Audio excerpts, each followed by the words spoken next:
Welcome back, friends.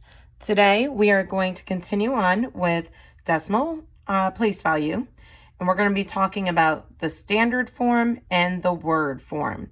We did something similar when we did whole numbers. Standard form means written as a number, like a normal number. Word form is in words. So the first thing I want you to write in your notes, and you can continue your notes from the other day if you'd like, is I want you to write that and is the decimal. So if you remember when we did whole numbers, I would say you have to break that habit of saying the word and. We don't say the word and only when we get to the decimal. So we're finally there, we're at the decimal. So when you see the decimal, that's when you can say and. All right, so we're going to go from the word form to the standard form first. So the first example, that's what EX period means. 6 and 12 hundredths. All right, so to the left of the word and, we have a 6. So I'm going to write 6. Then when I see the word and, that's where I put my decimal. And then it says 12 hundredths. Now, to help myself, what I like to do is use dashes. I know from the last time's notes, yesterday's notes, that the hundredths place is 2 spots after the decimal. So I'm going to do 2 dashes. And then I fill in 12 in my dashes.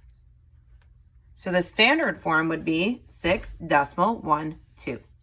Let's look at another example. 13 and 4 thousandths. Well, I'm going to start by writing what's to the left of the word and, which is 13. When I get to and, I fill in my decimal. And then it says thousandths. The thousandths place is 3 spots after the decimal. So I'm going to do 3 dashes.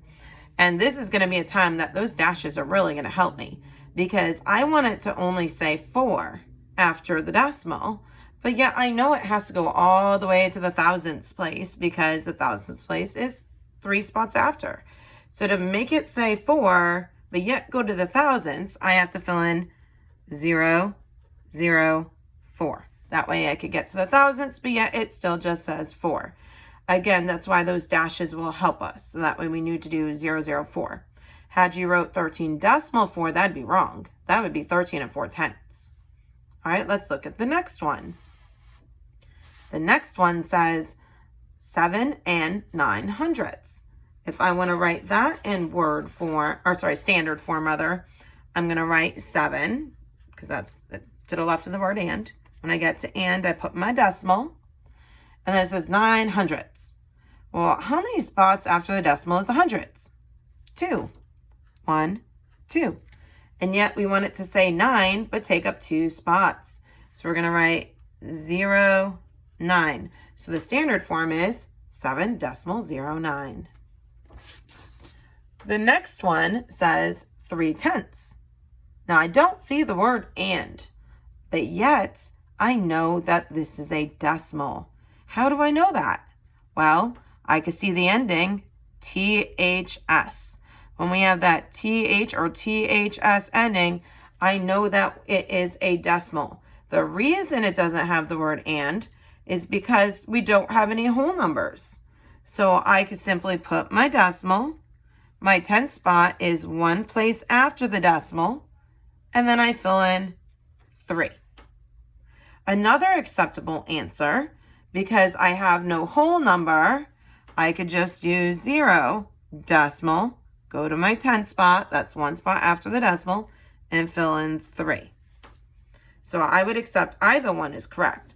This one on the left here literally says the 3 tenths. This would technically say 0 and 3 tenths, but they are both equivalent. They mean the same thing. All right, why don't you go ahead and try one now?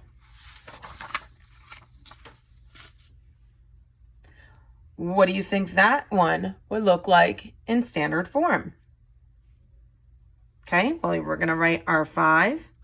When we get to and, we put a decimal. We're going to the thousandths place, so that's 1, 2, 3. And we want it to say 11, but yet it has to take up 3 spots. So we're going to do 0, 1, 1. The standard form is 5.011. One more of this kind. We're going to take this word form, 281 thousandths, and change it into standard form. Again, I know this is a decimal, even though there is no word and there because of that THS ending. So I'm going to put my decimal. I'm going to go to my thousand spot, which is 3 spots after the decimal. And now I'm going to fill in 281. So the standard form is decimal 281. While I'm looking at this example, I want to bring up something from the past. Notice that we have that hyphen or dash there, and we use that when it is a 2-digit number that has 2 words, like 81 or 37 or 46. All right, now let's see if we can figure out how to do the opposite. Instead of going from word form to standard form, let's do standard form to word form. So I've written down 5.14. Now, if I can read that number, I can write it. So the way I read it is I read everything to the left of the decimal, 5. When I get to the decimal, I say and. Then I read everything to the right of the decimal, 14. And that ends at the hundredths place, so I say hundredths. So that's 5 and 14 hundredths. So I'm going to go ahead and write that down. 5 and 14. I don't use a hyphen because that's one word. Hundredths. Notice I'm using that THS ending. Let's try another. All right, so we're going to read to the left of the decimal first. I have 3. When I get to the decimal, I say and. Then I read everything to the right of the decimal, 8. And then I read what place it ends in. That's the thousands place. It goes tenths, hundredths, thousandths. So that's read 3 and 8 thousandths. And the way you read it is the way you write it.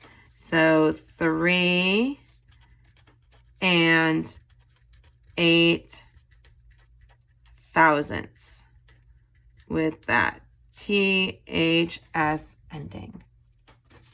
All right, last example. All right, I have no whole number. So you could say 0 and then say the rest. Or you don't even have to say the 0 and at all. So I have 63 that goes to the hundredths place. So I could simply say 63 hundredths. Now I am going to use that hyphen, that little dash there, in between 63 because that's a 2-digit, 2-word number, and hundredths. If you wanted to write 0 and 63 hundredths, that's fine too. But they're equivalent, but we could just simply say 63 hundredths. All right, if you have any questions, as always, please feel free to email me. Otherwise, I miss you guys and hope to see you soon. Bye.